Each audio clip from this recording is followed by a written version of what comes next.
problem and its background. Please remove yung S sa problems. Tapos, ano yan, single space. Single space.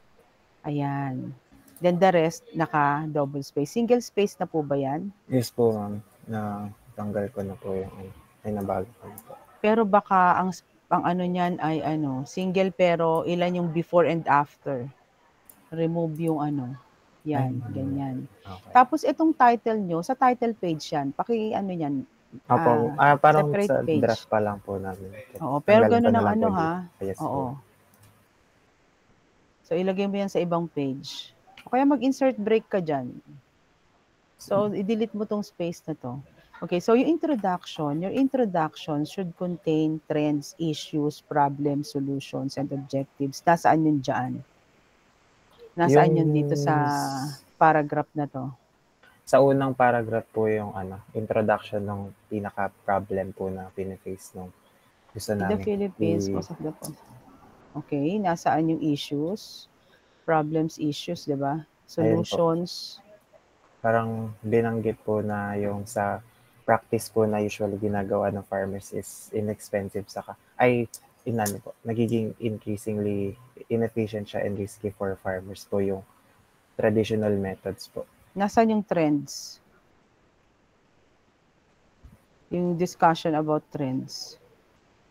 Kasi trends, issues, problem, solutions. Dito na po sa pangatlong, yung sa during the rainy season po.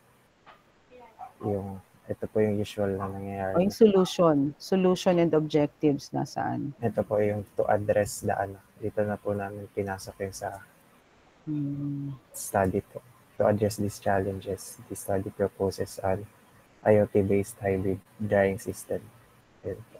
Okay. So, nasaan yung, yung next after ng introduction, conceptual framework. So, ilimit mo lang yan to 2 to 3 yung introduction. 2 to 3 paragraphs po. Oo. Hindi, 2 to 3 pages. Okay po. 2 to 3 pages. Then, yung conceptual framework. Ilang pages ang introduction mo? 11 po. Itong chapter 1 po. Yung buong chapter 1. Yung buong chapter 1. Yung introduction alone, ilang pages yun? 1, 2, 3 po. Pwede. Tapos ang Arial 12 hindi 11. Arial 12. Then yung conceptual framework, ang i-discuss mo doon ay yung IPO. Okay? Yung nasa IPO. Yung alaman ng conceptual framework mo, patingin ako ng laman ng conceptual framework, yung diagram, yung paradigm, ba't ang laki ng space? Hindi yata kasya naka-next page. Lagyan nyo ng yan. So, i-ano mo na to, next page na yan. Input, process, output. Makinig po yung ibang group baka ito din ang magiging problem nyo.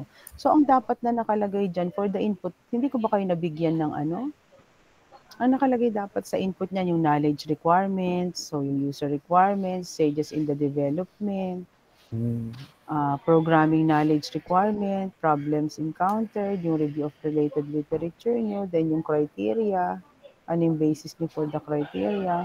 So yun dapat ang nakalagay. Ano ang nakalagay ba dito? Yung sa mismong prototype na po ata yung nalagay namin. Solar and wind energy. Bakit ayan? Hindi po. Sundan nyo po yung binigay ko sa inyo, ha? Yes po. Yung mga requirements yan, yung input requirements, yung knowledge requirements. Meron naman akong binigay sa inyo nun Ha? Yes po, ma'am. So yung knowledge requirements ang sa input. So lahat ng kakailanganin nyo para maintindihan nyo yung project nyo, anong kakailanganin na input sa project nyo. So siguro kailangan dyan ng ano yung mga user requirements, ano yung mga consider na mga stages sa development, yung programming knowledge requirements nyo, yung mga problems na na-encountered nyo. Pero pwede mo na lang ilagay dun problems encountered, programming knowledge requirements, user requirements, general, pwede naman. Tapos yung review of related literature nyo. And then yung evaluation criteria, ano yung basis ninyo, yun, isama nyo dyan. Tapos for the process, yung analysis, diba? Yung design and development. So yung process nyo ay pwede nyo ilagay doon yung hardware and software development life cycle using kung anong methodology. Tapos yung analysis, yung data analysis, system design, prototype, testing and evaluation. So ganun ang sa process. Opo. Okay, yun ang ilagay nyo sa process ha. Pala is please, hindi yan. Parang for Hindi po yan, hindi specific po po ata yan. nilagay namin. General, hindi yan. Opo. Please, pakibago. And then Yes po. for the output, yung title ng study ninyo at saka yung manual, kung meron kayong manual na nagawa. Okay po. Okay? So, baguhin yan. So, dahil babaguhin nyo yan, mababago din syempre yung discussion dun sa taas. Opo, oo nga po. Baguhin yung discussion, ha? Yes po. Okay, next, SOP. Statement of the problem. Oops, bakit naka-highlight tong thesis statement? Ay, wallet. Tanggalin yan. So, pwede mo ilagay dyan, introductory statement. So, say for example, the main problem of this study is to develop. So, yung title ng study mo, what is the title of your study? Diba? Okay po. So, yun ang ilalagay nyo, ha? The main problem of this, kasi ang pinaka-problema talaga nyo dyan ay kung paano nyo, ano yung mga stages na kung paano nyo gagawin yung project ninyo, yung thesis ninyo. So, kaya ilagay mo dyan, the main problem of this study is to develop yung title nyo, IoT-based, blah, blah. So, yung title. Diba? Then specifically, the subject sought to answer the following design problems. Okay? So, ano yung mga design problems nyo? So, number 1, what are the stages undertaken in the development of IoT based on using what? Using hardware software development life cycle. Diba? Idudugtungan po. And, oo. Sige. And kung anong methodology, anong design methodology. Ha? Okay po. So, dagdagan nyo yan. Kasi ito ngayon yung ipepresent mo dun sa SOP4. Ayan, yung mga SOP mo na yan. Yan ang ipepresent mo sa Chapter 4. Okay. Isa-isahin mo yan. Then ito number 2, what are the evaluations of farmers and millers in the development of IoT base in terms of saan to nanggaling? Sa ISO 25010 po. Di ilagay mo dyan, based on ISO 25010 in terms of, ayan lang ba? 2.1, 2.2, 2.3 hanggang 2.5, at least, di ba? Or anim na criteria kasi 8 lahat yan di ba? 8 criteria lahat yan. Dagdagan pa po, sige po. Oo, dagdagan mo. Sige po. Ayusin na, this is applicable for all ha. Tapos, number 3, what is the significant? Pwede ba itong lakihan? Hindi ko mabasa masyado. Lakihan mo naman please, I-zoom mo. Kita na po. 150. Kaya ba ng 150? Malabo na kasi mata ko. Ayan. Pwede naman pala So, number 3.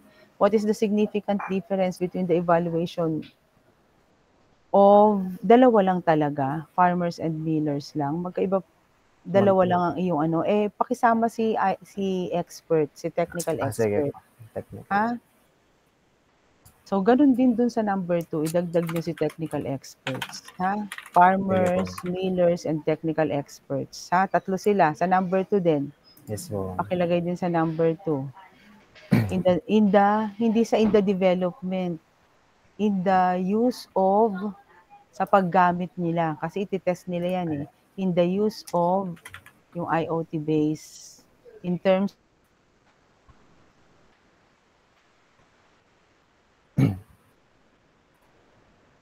Nawala po ata kayo.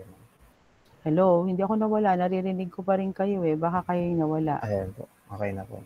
Ayan. So, yun ang ilalagay nyo in terms of SOP2. In terms of sub-problem number 2. So, what is the significant difference between the evaluation of farmers, millers, and technical experts in the use of IoT-based hybrid solar wind drying technology system in terms of the criteria specified in SOP2, ha? Yes po, ma'am. Tapos, what are the problems and issues encountered in utilizing the IoT base, hindi development, wala silang pakialam sa development, gamit lang sila ng gamit. Ayun po. In utilizing the IoT base, as perceived by yung mga respondents, ay as perceived by 4.1 farmers, 4.2 millers, 4.3 technical experts. Yes po. Then, what operational manuals may be developed? Ay, ito May din be po ma'am developed. sa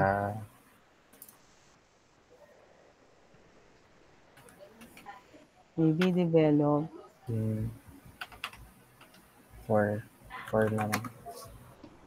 May be developed in the application, 'di ba? What operations manual may be developed? Basta ayusin niyo na lang 'yan, ha? Yes po. Ayun, 5 lang po yung sa SOP mo. So, what operational manual may be developed based on the application? Parang ganun, ha? Yes po. Patingin nga ng ano mo. Patingin nga ulit. What operational manuals o manual lang? Manual may be developed based on the application. Parang ganun, ha? Sige po. Edit na lang po din. Okay, pa-edit. Sa Then the hypothesis, wala na yung pa-main hypothesis. Direct. Direct Tanggalin na lang niyo po. yan. Tanggalin niyo yan. Lahat yan. Ang pinakaano mo lang ay, ito siguro ang matitira. Ano yan? Bakit time post-harvest? Bakit ayan? Saan nyo ito nakopya? So itong hypothesis, manggagaling yan dun sa SOP3. Okay po. Sa SOP3. So delete nyo yan. Delete nyo yan lahat. So the hypothesis to be tested in this study. So iba po makinig the hypothesis. Kasi hindi ko natitignan yung sa iba. Kaya nagtingin na ako ng isang ganito, siya na yung magiging guide. The hypothesis to be tested in this study is that there's no significant difference. There is no significant difference in the evaluation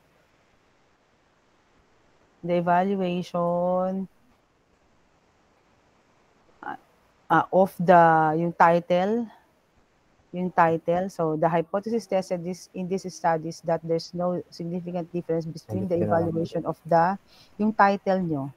Singit ka na lang po later. Of yung different evaluators pala. There's no significant difference between the evaluation of yung mga respondents ninyo. Sino-sino ba yon? Different respondents or evaluators.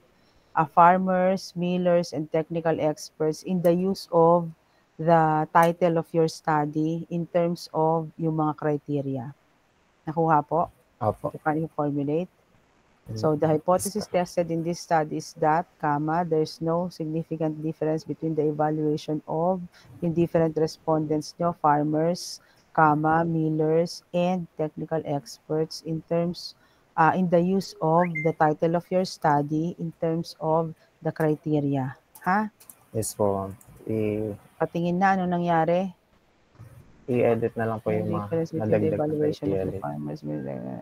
In the use of yung title in terms of the criteria. Baka naman ayan din ang lumabas. Hindi po. Edit po po. Nadagdagan po. Yan So, significance of the study. So, ito, ang gagawin nyo dito, ang significance of the study, di-discuss nyo dyan, kanino ba siya? So, yung study mo ba, saan kani-kanino may meaning? Kani-kanino to may gamit? Kani-kanino to may impact? Sino ba ang magbe-benefit dito? Ay, parang specified. Oo, specified mo anong group ng people, sinong people, ganon. Po pwedeng future researchers, agriculturists, halimbawa farmers, yung mga business owners ng ano ba to? Anong tawag niya dyan? Business owners? Millers po, saka distributor. Okay, so ganon, kung kanino siya. Okay, yun ang discussion ng significance. So, syempre, meron kayong tinutumbok kung kanino siya significant. Okay? Okay po. Hindi mo na i-ano dyan yung Ateneo de Manila. Wala na yan. Doon mo yan ilagay sa review of related literature. Oo. Remove yan. Remove nyo yan dyan. Hindi yan ang discussion dyan. Ang discussion dyan, kanino siya may impact. Sino-sino ang makaka-benefit din sa project mo na yan. Okay? Okay po. Sige, next, scope and delimitation of the study. So the study focuses on the design and performance evaluation. So dito sa scope and delimitation, ang i-discuss nyo dyan, so the scope of the study in your thesis or in your research paper should contain the explanation of what information or subject is being analyzed.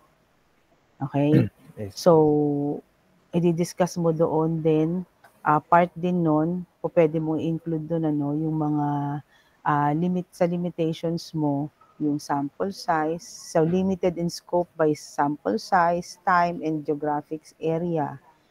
And yung delimitation of the study naman, dinidescribe niya yung scope lang, yung coverage lang, yung lahat ng hindi kasama doon, yun ang delimitation niya.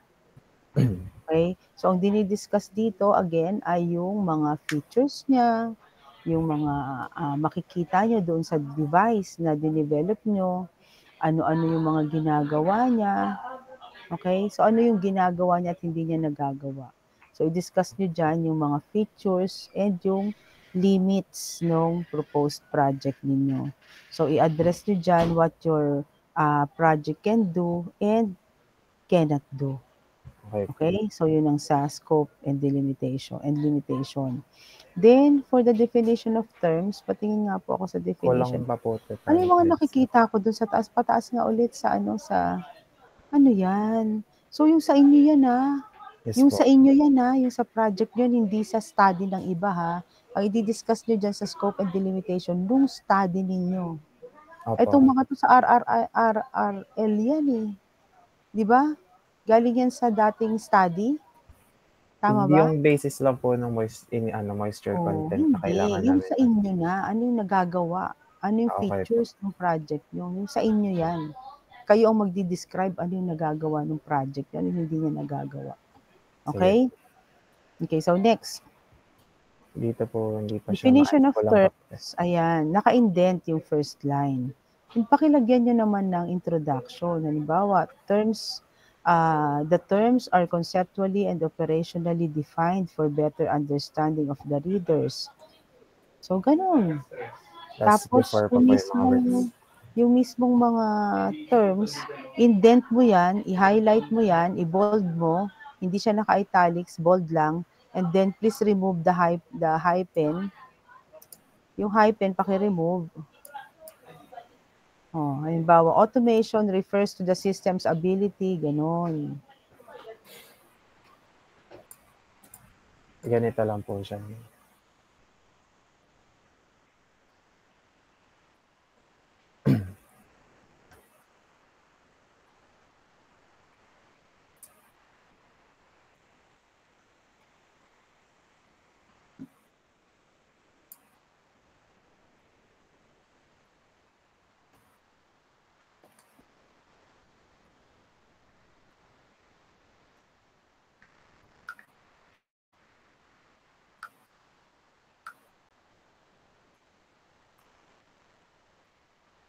Kung nakamute ka po. Or na-mute po ata.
Okay, so automation, letter R mo ay small letter. Automation refers to the system's ability. Ayan. Tapos the rest po Okay, ganyan so na yung hanggang format. dyan. Oo, dire-diretso niya ganyan ang format, Sige ha? po. Yes po. Okay, so sige next. Makinig po yung iba, ha? Chapter 2 na po yung Chapter 2 na, sige patingin. So sa chapter 2, ganun ulit, hindi ganyan ang format ng ano, title, kayo naman 'no. Chapter 2, another line. So chapter 2, gayahin mo yung sa chapter Okay 1, po. Yes po. Roman numerals.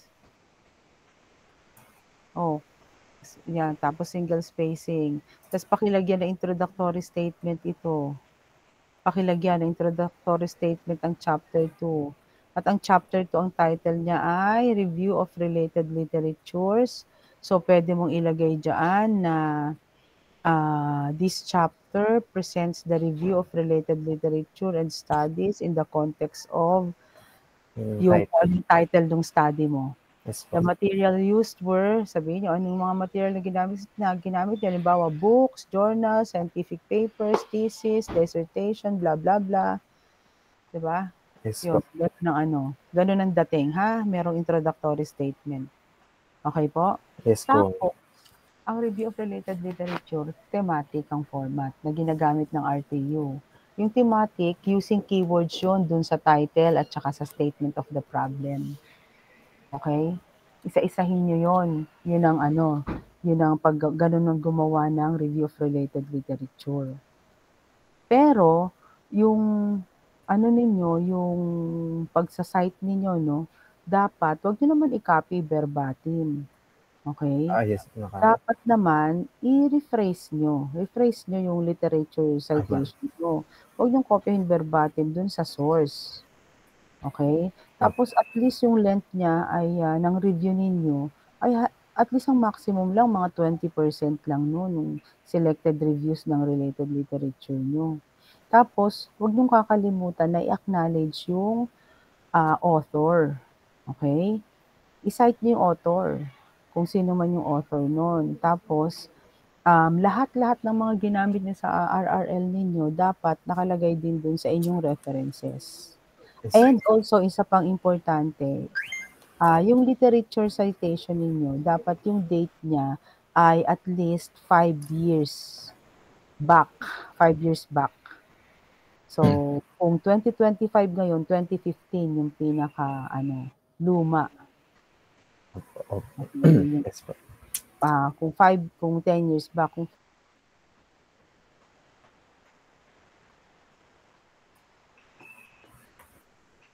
pinaka-ano ay pupuwedeng 2020, okey? Yes po. Okey, so yun ang patingin nga ako ngayon nung pinakakabuuan nung inyo. Iba-iba po kasi yung topic din yung ginawa namin. Oo, Kaya pero dapat tungkol lang sa ano yan, bakit opo, oo meron nga kang po. post-harvest for improved quality of rice, eh, hindi naman yan ang topic mo, ang topic mo ay tungkol sa IoT based ano, 'di ba? Opo. So doon po kayo, Okay po. okey? Ganun ang gawin, ha? Yes po. Okey, so ano pa ang next? Yung chapter 3. Chapter 3.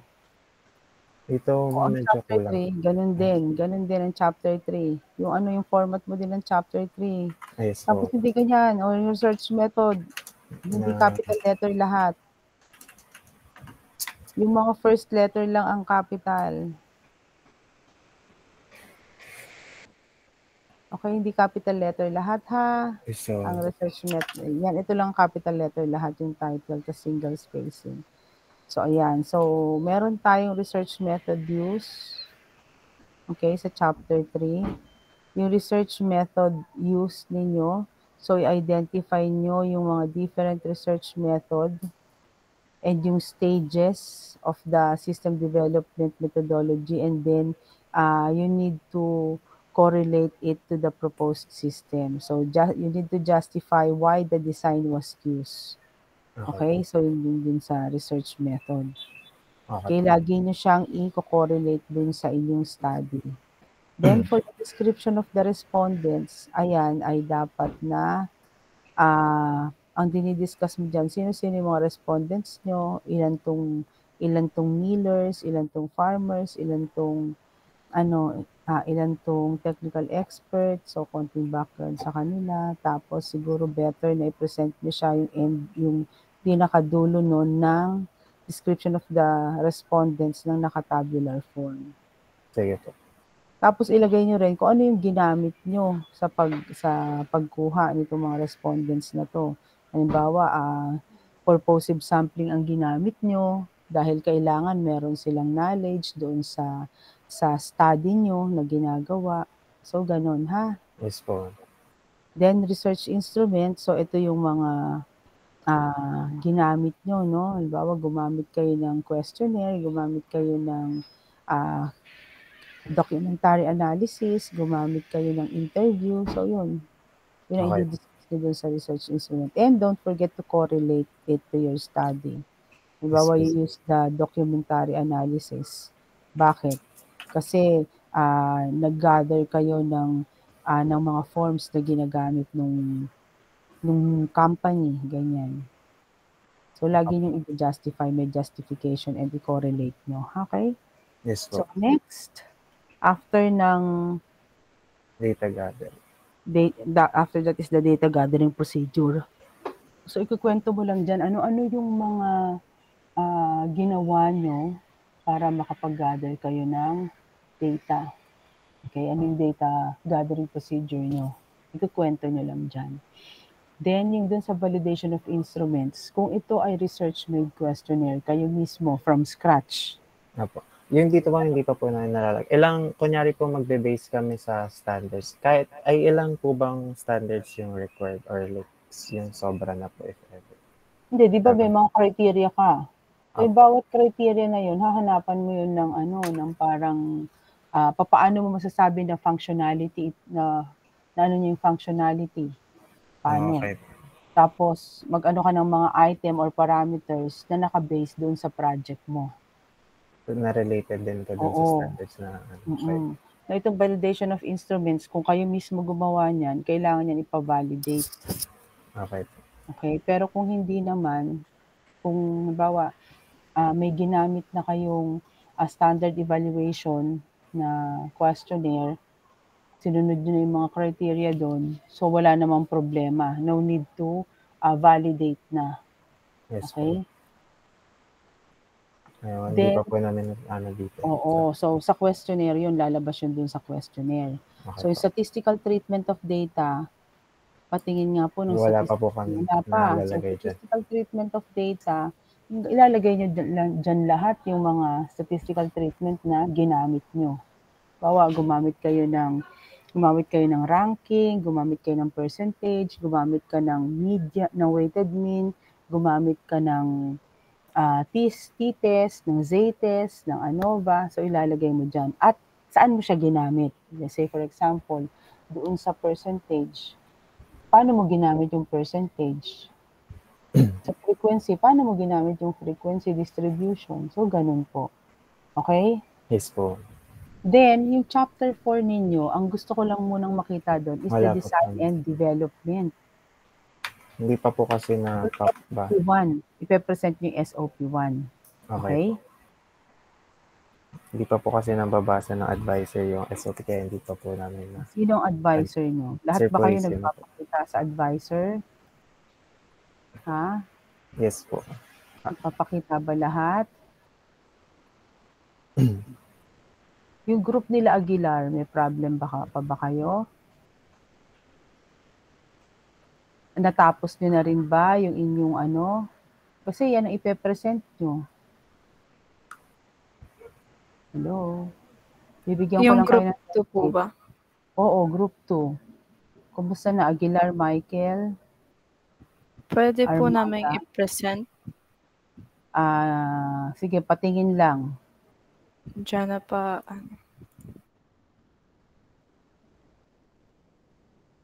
Pero sana nag-take yung mga errors na nakita ko sa group 1, hindi ko na makikita sa inyo kasi masakit sa nakakangalay ng panga yun. Better siguro pakitaan ko na lang kayo ng ng itsura ng ano ang laman ng chapter 1, ano laman ng chapter 2. Ano sa tingin niyo? Pero sige, patingin ako.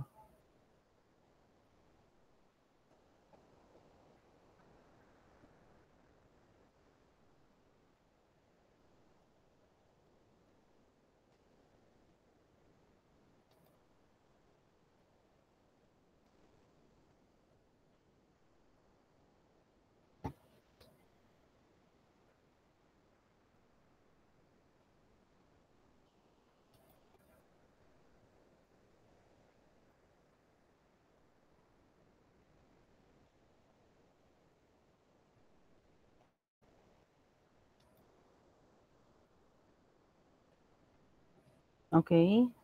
Patingin niyo ako, chapter 1. So, introduction. So, yung chapter, capital letter lahat.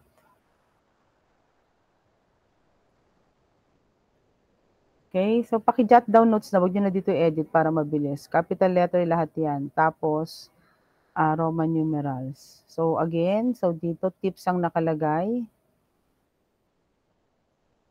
Ano nakalagay sa ano nyo? Introduction nyo? Hello? Yung intro po namin is, Oh. and po, yung sa second paragraph po yung trends. Okay. Tapos, naglagay po kami, ma'am, ng ano, doon po sa pinaka last paragraph. Sabi po kasi doon sa binigay nyong format, lagyan po ng roadmap. Hindi po namin sure if ganyan po yung want nyo na roadmap. Bakit nasa chapter 3 kayo? Tips lang naman plus objective Newspaper organized. Tips plus objectives lang lagi yung sinasabi dito Yung roadmap na sinasabi doon, yung mga samba papunta to, itong ano okay po. Ayusin nyo na lang yan, ha? Sige po, So, sige po. trends, issues, problems, solutions, and objectives lang ang nandoon sa introduction. Okay, next. Nag-comment na ako ng ano doon, so sundan nyo na lang yung mga sinabi ko kanina, ha? Sige, patingin nga ako. Conceptual framework. Pakilakihan nga po, hindi ko na mabasa.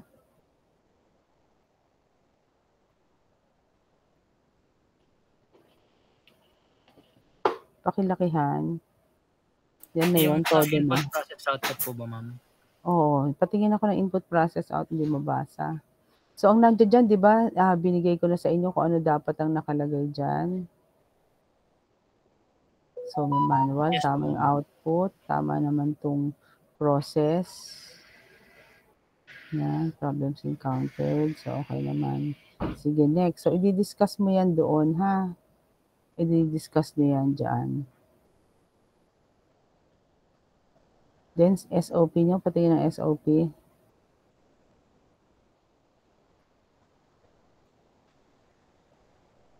Okay, ano yun, number 1? Discuss naman, number 1. Sino po ang mag-discuss? Sino yung nagpe-present? De La Cruz? Sige, Miss De La Cruz, pakiano mo sa akin ano yung number 1, SOP? Yung number 1 po is yung stages undertaken po sa development ng prototype po namin. Using? Bakit meron ka dyang SMS alerts and web? Ano ba talaga title mo, Iha? Parang nalito ako bigla. Yung title po namin is Hydroelectric Powered River Water Monitoring and Level Prediction for Hulo Ferry Station with SMS alerts and web dashboard for water level, TDS, and temperature. Tapos, yung ginamit po namin based po dun sa advice ni Ma'am Luisa is Agile model daw po yung gamitin. Okay. So, sige. Next, patingin. So, sa number 2 po is nag-base po kami sa ISO standard. Tapos, ayan po yung mga mga criteria. Kaso po, nung nag-ask po kami Bakit 4 lang? Di ba 8 lahat yan? Tapos, piliin nyo yung pinakamagagamit nyo. 4 lang. Ay, dadagdagan pa po ba namin? Performance, reliability, security, 4 lang. Yun lang po yung pag mag-fit sa project nyo. Software, hardware, software yan, di ba? Sige tama, po. Consider nyo yung mga yun. Dapat mas marami kasi hardware, software yan Okay po. Sino-sino ang inyong mga Teka lang muna sa SOP2. Sino-sino ang mga nyo? End users? Sino sa end users? Yung end users po namin is yung barangay officials po sa Hulo, pati po yung yung sa ferry station. Sige po, ma'am. Huwag nyo lang ilagay end user, ha? Sino sila? Sige po. Okay. Technical dalawa lang. End user tsaka technical experts lang. Apo. Tapos yung number 3 po, yung evaluation po nung yan nga po yung ferry administrators. barangay O, yan o, officials, tatlo. So, maging technical consistent ka experts. dyan. Kung Sige ano yung po. ilalagay mo dyan, yung ilalagay mo sa 2. Hulu Okay Ferry po. Administrators. So, konti lang yan. Hulu Ferry Administrators. Madami ba yan? Barangay Hulu Onti lang. Officials. Technical Experts. Based on the criteria specified in sub-problem number 2. Hindi question number 2. Sub-problem number 2. Okay po. Noted po. Pakibago ha. So, Apo. number 4, what are the technical issues encountered? So, what are the issues encountered na lang in the use of hydroelectric power, blah, blah, blah, in temperatures perceived by, so, ayan, tama. Ay, okay Then, po. number 5, what is Yung your 5 manual? is May be user manual. developed based on the application. Okay. Then, yung hypothesis tested in this study is that there's no significant difference. Wag there is a Okay. significant, there's no. The hypothesis to be tested in this study is that there is no. Okay po. Noted po. Pakipalitan na po. Pakipalitan mo. There is no significant difference among the evaluation regarding the prototype's capability. Hindi. Ano pa, paano ba in-state dun sa SOP3? Ay, oo nga po. Ibe-base po Kung pala ano, dun. oo. Apo. Ha? Base Apo, niya dun iyan sa na lang po SOP3, namin. ha? Okay po. Okay. Ayusin na lang po Yun namin. yung significance of the study, kung kanino siya may impact, sino ang makikinabang sa kanya. Ayun po. Okay. Nag-list po kami dyan ng Ano pa? Ano pa? Sige.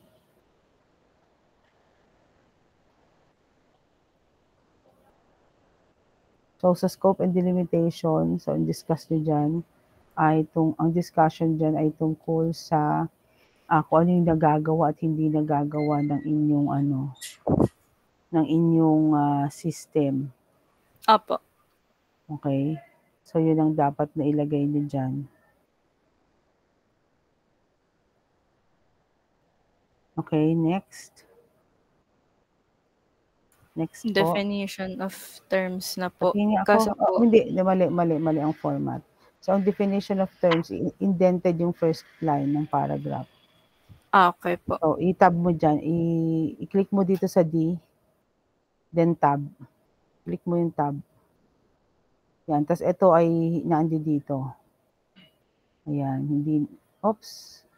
hilahin mo siya dito, katapat siya ng definition of terms, yung second line. Yan, ganyan. Okay po. Okay. Sundan mo na lang yon yung format. Okay? Then, Apo, sige po. yung chapter 2. Patingin ako ng chapter 2. Ang chapter 2 ay capital letter yung chapter. Capital letter yung word na chapter. Tapos, review of related literatures lang. Pakidelete yung studies and prior arts. Kasi ang RTU format, ang title lang niya, chapter 2, review of related literatures. Capital letter po yung word na title, please. And then, ang capital letter, lahat, all caps. Naku, hindi na lang in all caps ni ate.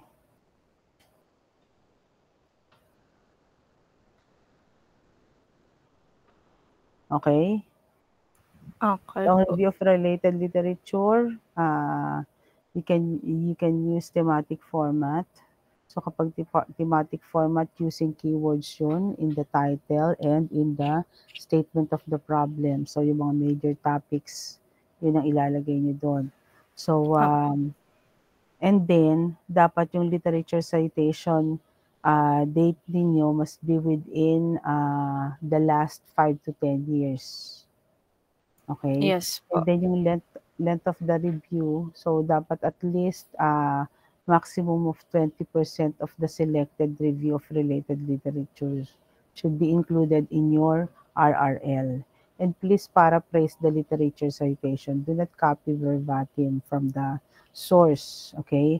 And you must end your review of related literature with a benchmarking or synthesis, yung concluding statement ninyo.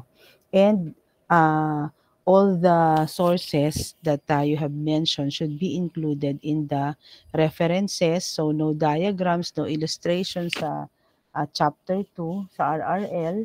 And also, don't forget to acknowledge the author para hindi kayo ma-plagiarize Walang plagiarism. Okay? So, Okay yun po. po dapat ha. So, next, ano pa yung kasunod? Chapter 3.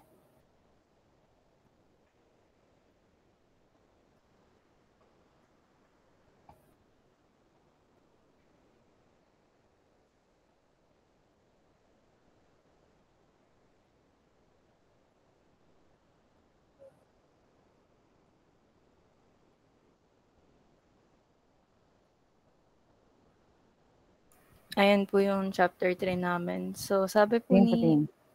Capital Sabi- letter din yung chapter, please. Chapter 3. Yung chapter, yung word na chapter, itaas mo, tignan mo. Capital letter po dapat yun, ha? Okay po. Okay, capital letter yan. So, dito yung mga methods, research methods na ginamit ninyo, you need to correlate that in your study. And bawa, gumamit ako na, nilagay nyo dyan, you use descriptive. Saan mo ginamit yung descriptive type of research? Saan mo ginamit yung developmental or experimental? Okay?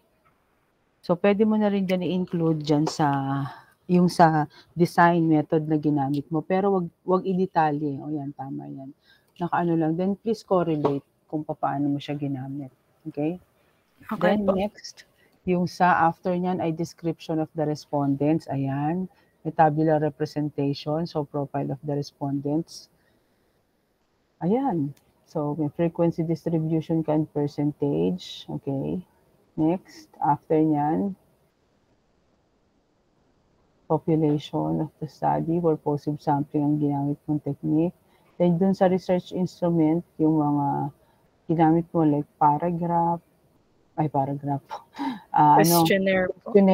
questionnaire, interview, documentary analysis, okay? So since na meron kang questionnaire, meron kang Likert scale. So saan mo ginamit yung documentary analysis? Yung documentary analysis po is gagamitin po namin dun sa ano po, basis po dun sa handbooks na fina-follow po ng ng HULO administrators po sa operational use po ng ferry po. Okay, basta i-correlate mo lagi. Yung data gathering procedure, may kukwento mo dyan paano ka nag-gather ng data. Okay? Then yung dun sa validation of instruments naman, kung ikaw ay ikaw mismo ang gumawa, nag-formulate ng questionnaire, i-validate. Pero kung ipa-validate mo sa advisor or kung sino man na may knowledge sa research, no, sa paggawa ng questionnaire. Pero kung kung ikaw naman kung yun naman ay nanggaling na sa isang standard na na may standard criteria na and standard naman yung questionnaire na ginamit mo based sa ISO 2510. So, no need na to ask somebody to validate to check your questionnaire. Hindi na yung kailangan. Bali, tatanggalin na po. Hindi, kahit ilagay mo na, nakalagay naman dyan, pero because the instruments strictly adhere to the review will not focus on technical validity. Instead, okay naman yan na nilagay mo siya dyan. Okay. Sige So, po. next, ano ang kasunod? Statistical treatment. So, dyan ilalagay mo dyan lahat ng statistical treatment of data na ginamit mo. Like dun sa presentation ng respondents, gumamit ka dun ng percentage at saka ng frequency distribution. Ilagay mo yun dyan. Dun sa Opo. SOP2 mo, dun sa interpretation ng data, gagamit ka dun ng weighted mean. So, ilalagay mo din yung weighted mean. Tapos, para makuha mo yung verbal interpretation, di ba, gumamit ka ng Likert scale. Tapos para masagot mo yung SOP3, kailangan mong gumamit ng kung anong mathematical, ano bang tawag dito? For the number 3, SOP, we call that. Di ba ang ano ay sa pagpo-prove ng hypothesis? So ano yung gagamitin mong statistical treatment para ma-prove mo na accepted or rejected yung hypothesis? So pwede kang gumamit kung 3 groups yan, pwede kang gumamit ng one-way ANOVA. Okay? Okay po, thank you Ng po. ANOVA pala ng ANOVA. Check mo na lang kung one-way or two-way yung applicable for 3 variables. Okay? So ilalagay mo dyan yung mismong formula ng ANOVA. Okay po? So hanggang doon ang chapter 3. Wala pa pala kayong statistical treatment. And then yung chapter 4, SOP1 lang. Kaya ang nakalagay doon ay the stages undertaken in the development of your project. Yan. So sundan nyo yung ginamit nyo. So ayan ay software, hardware, di ba? Meron kayong apps. So kung may apps kayo, idagdag nyo dyan yung mga graphical user interface, screen dialog, use case, diagram. So yung mga ganon. Opo. So yun, hanggang doon ang presentation nyo. Okay, sa defense. Maglalabas ako ng schedule. Okay? So medyo okay na itong nakikita ko. May use case ka naman. Ayan. Okay po? Very Okay good. po. Okay Very po. good ang group 2. Kahit pa paano may nakita ako. So sundan nyo yung ginawa ng group 2, ha? Yung mga remaining groups. Nasaan na ba yun? Sino na nga ba yung kasunod na group? Group 3, sila Aguilar Mark, Jelan. Tapos yung group 4, kamusta naman kayo? Group 3 and group 4, kamusta? Okay na Sa yan. group 2, very good group 2. You can use yung gawa ng group 2 as your reference. Yes, group 4, group 3. Kamusta naman? Yung sa group 3 po, ma'am, complete naman po kami. Ina-edit na rin po namin currently yung mga revisions. Pero pwede naman po namin i-share, ma'am. I-screen share. Hindi, pero okay naman na. Sige. Kung nakita nyo na yung kanina. Kaya yun yung reason kung ba't inisa ko na lang kayo. Then group Sige 4, po. kumusta naman po? Nangungumusta lang ako. Okay naman po, ma'am. May ina-edit na lang po. Nasusundan. Group 5, very good kung ganon. Okay naman po, ma'am. Ongoing na po and nagre-revise na po ng mga dapat baguhin. Group 5. Group 6. Ma'am, okay naman po. Tapos yung mga need palitan, highlight na po namin. Nakapag ano na kayo ha? So bago kayo isalang sa title defense, kailangan yung chapters 1 to 3, di ba ipiprint nyo yun? Chapters 1 to 3 hanggang dun sa chapter 4 pero SOP1 lang, yung sa design and development, ipiprint nyo yun, hard copy lahat ang pinag-uusapan natin dito ha. So hard copy yun, papirmahan nyo muna sa inyong advisor bago nyo i-reproduce. Okay? Huwag niyong i-reproduce ng hindi pa napipirmahan ng advisor kasi baka hindi yan pirmahan ng advisor nyo or nakikipag-usap ba kayo sa mga advisors nyo? Ha? Guys, nakikipag-usap ba kayo? Meron ba kayong proof na kayo ay nakikipag-usap sa inyong advisor? Isa-isahin ko nga, ang advisor ng Group 1, si Engineer Purisima. Advisor ng Group 2, yung kay na Aguilar Michael Jan, si Dr. Villanueva. Group 3, si Aguilar Mark Jelan, si Dr. Villanueva din. Group 4, si Engineer Gomez, ang inyong advisor. Group 5, si Engineer Cruz, Dali Cruz. Ma'am, Yes. excuse me po. Yes po. Regarding po sa advisor, ma'am, nagpalit po kasi kami ng advisor. Sino na advisor niyo ngayon? Si Sir Amar na po, ma'am. Sino yun? Sa ECE po. Amor, wala namang Amor sa ECE. Amar po, Amar. Sir Jairos. Yes po. Kailangan i-acknowledge ni Sir Jairos yan. Kaya yung reason kung ba't gusto ko na meron niyang ng advisor pirma, ha? Yes Hindi kayo po, ma'am. makakasalang pag walang pirma ng advisor na ginugo kayo na makapag-present. Yes The po, ma'am. next group ay si Engineer Saplan, yung group nila Amores, Ana Joyce, Engineer Saplan, ang inyong advisor.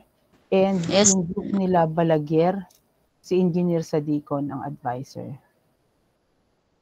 Okay po? So, November 26 ang schedule natin. Gumagawa pa lang ako ng schedule kasi ilalagay na doon sino ang chair, sino ang members doon sa diyan. So may bayad po yung yung title defense. So naka-formal kayo, cash smart casual. So smart, tama, smart casual ang tawag doon, ano, yung hindi naman rugged, hindi naman din sobrang decente, pero presentable. Okay. So, during your defense, ando doon ang inyong thesis advisor, na ando doon din ako, yung subject advisor nyo, then merong chair ng panel, and may 2 members. Ako na po ang maglalagay ng kung sino yung mga chair and members. So, ang gagawin nyo na lang, ipiprint nyo yung chapter 1 to 4 SOP1 lang. Okay? Tapos, ilagay nyo naman siya sa folder. Pagka-print nyo, naka-folder. Lagyan nyo naman doon ng pencil para masusulat nila yung mga comments and recommendations nila. So, ano yon, ilang copies? So, 3 sa panel, 1 sa inyong advisor.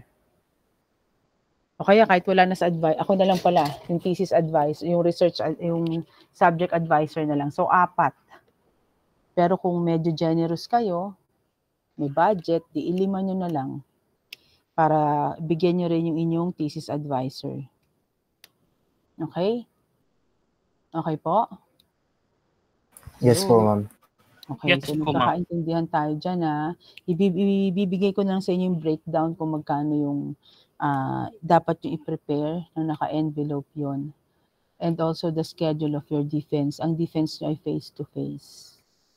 And it will start on November 26. Okay po? Nagkakaintindihan po tayo? So Yes far, po. yung nakita kong group naman, may output. I hope lahat may output. And also pala may PowerPoint presentation yan. Isisend ko rin sa inyo yung template. Doon na kayo mismo gagawa. May template na. Okay? Sundan nyo na lang. Okay po? Hello? Yes po, ma'am. Okay. So, sige guys. Maraming salamat po. Kasi next week wala ako dito sa Manila. Yes, Mr. Barosa. Ma'am, quick question lang po doon about Yes. sa papapirman sa thesis advisor. Yes Yun po. po ba yung invitation letter po ba yun? No, not the invitation letter. Di ba yung inyong thesis, meron niyang cover page, meron siyang title, Yes po, ma'am. tama? Yung mismong title nung title page, doon niya pipirmahan, di ba nakalagay din doon kung sino yung advisor nyo? O doon niya yung pipirmahan na, halimbawa ilalagay niyo dyan, okay for title defense. So, bahala Okay siya po, kung anong ma'am. gusto niyang i-note doon. Pwede niya i-note doon na hindi niya kayo pinapayagan mag-title defense because ganito, ganyan. Pwede na ilagay niya doon na binibigyan na niya kayo ng go signal na mag-title defense kasi okay na, napag-usapan niyo na and malinaw na sa inyo yon. So, ganun. Depende yun kung anong ilalagay niya. Basta ang importante, may approval, may pirma ng thesis advisor. And also, the thesis advisor is also present during the defense. Okay? Okay po, ma'am. Thank you po. Okay, sige. Salamat. Salamat, guys. I-continue nyo na lang yung paggawa. Okay?